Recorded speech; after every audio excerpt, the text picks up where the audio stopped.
सीमा पर मात खाने के बाद चीन ने अब जासूसी शुरू कर दी है। पिछले दिनों गिरफ्तार हुए एक चीनी नागरिक ने कई ऐसे खुलासे किए हैं जिससे चीन की साजिशों का पता चला है। अब इस चीनी नागरिक के मोबाइल फोन की फॉरेंसिक रिपोर्ट सामने आई है, जिसमें एक बहुत बड़े लेन देन की बात सामने आई है। ये लेन देन करीब $500 मिलियन का है। देखिए ये रिपोर्ट। चीन प्रधानमंत्री नरेंद्र मोदी की नीतियों से अब घबराने लगा है। हाल ही में तिब्बत की निर्वाचित सरकार ने चीन के खिलाफ मोर्चा खोल दिया। पिछले दिनों तिब्बती प्रशासन ने यूएन में विशेष सत्र चलाने की मांग की थी, जिसके बाद चीन ने तिब्बतियों की जासूसी शुरू कर दी। पिछले दिनों धन शोधन के मामले में फंसे चीनी नागरिक से पूछताछ लगातार जारी है। इस नागरिक का नाम चार्ली पेंग है, जो लुओ सांग के फर्जी नाम से रह रहा था। चार्ली पेंग चीन का रहने वाला है और चीन के लिए जासूसी कर रहा था। हाल ही में जांच एजेंसियों को पता चला था कि चार्ली पेंग दिल्ली में कुछ लामाओं के संपर्क में था। पेंग के मामले की जांच कर रही एजेंसियों को शक है कि वे बौद्ध धर्म के सर्वोच्च गुरु दलाई लामा और उनके सहयोगियों की जानकारी जुटा रहा था। चार्ली पेंग ने दिल्ली में मजनू का टीला में कुछ लामाओं और अन्य व्यक्तियों को पैसे भी दिए थे।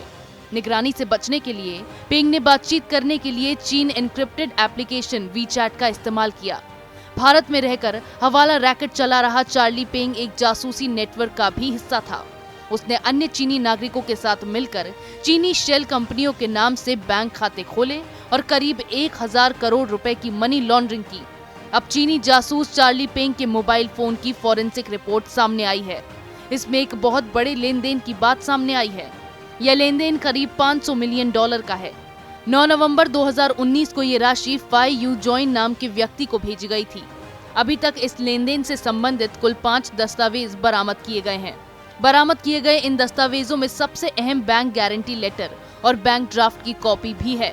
आयकर विभाग ने इस मामले में अंतर्राष्ट्रीय बैंक की स्थानीय शाखा से कई सवाल भी पूछे थे। विभाग ने संबंधित बैंक को इन दस्तावेजों की पुष्टि करने के लिए कहा था और ड्राफ्ट से जुड़ी जानकारी भी मांगी थी। हालांकि अब भी चार्ली पेंग ने पूछताछ के दौरान इस संबंध में संतोषजनक जवाब नहीं दिए हैं। उसके मुताबिक $500 मिलियन की राशि सिंगल ट्रांजैक्शन में स्थानांतरित की गई थी। इस केस की सबसे अहम बात तो ये है कि चार्ली पेंग ने इस लेन देन से जुड़े सभी कागजात अपने मोबाइल फोन से हटा दिए थे। लेकिन जैसे ही आयकर विभाग ने फोन को फॉरेंसिक जांच के लिए भेजा, पूरी बात सामने आ गई। इससे पता चला कि चार्ली पेंग ने $500 मिलियन, जिसका मतलब लगभग 3500 करोड़ रुपए HSBC बैंक के इंग्लैंड शाखा में भेजे थे। इसके आगे ये केस तब अटका जब इंग्लैंड स्थित HSBC बैंक ने इस मामले में आयकर विभाग को कोई भी जानकारी देने से साफ इनकार कर दिया। अब इस मामले में कई सवाल खड़े होते नजर आ रहे हैं, जिसका अभी तक जवाब नहीं मिल पाया है। पहला, इतने पैसे किसके थे? दूसरा, इतनी बड़ी रकम क्यों भेजी गई और ये कहां से आई थी? साथ ही जिस व्यक्ति को इतनी बड़ी राशि भेजी गई है, उसके बारे में भी अभी तक कुछ नहीं पता चल पाया है। ऐसे में चीनी जासूस के पकड़े जाने के बाद अब भारत सरकार सतर्क हो गई है और लगातार चीन की कई साजिशों का खुलासा होता जा रहा है। चीन को इस बात का डर सताने लगा है कि अब भारत सरकार तिब्बत का मामला जोर शोर से उठाने वाली है। इसके लिए उसने तिब्बत के लोगों की गतिविधियों पर नजर रखना शुरू कर दिया है। वे तिब्बतियों के बीच फूट डालने के लिए पैसा भी खर्च रहा है।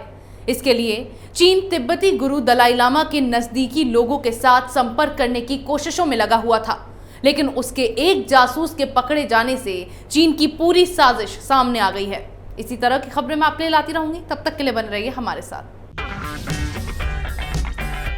अगर आपको हमारा वीडियो पसंद आया हो तो इसे लाइक करें, हमारे चैनल को सब्सक्राइब करें और हाँ, बेल आइकन दबाना ना भूलें ताकि आप तक हमारे वीडियो की नोटिफिकेशन पहुंचती रहे। आप अपना सुझाव हमें कमेंट बॉक्स में दे सकते हैं। हमारे साथ जुड़ने के लिए शुक्रिया।